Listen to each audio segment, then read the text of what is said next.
တလွင်မြေကန်ပေမှာဆောင်နေပါသူမသွားခင်ပိထားခဲ့တဲ့ကတိလေးပါပြန်လာမယ်ပြောတဲ့ချစ်သူရာ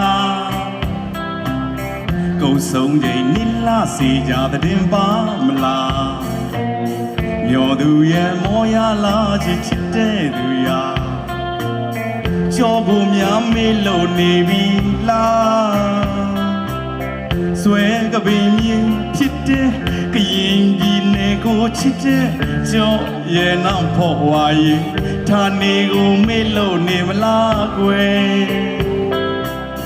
ဆွဲကပင်မြင်ဖြစ်တဲ့ဒီတန်လွင်ကြီးရဲ့စီးတဲ့သက်တောင်ရကန်စားမှာကွယ်ကြောက်တယောက်ထဲစောင့်မျှော်နေခဲ့တယ်နောက်ဖို့ဝါရင်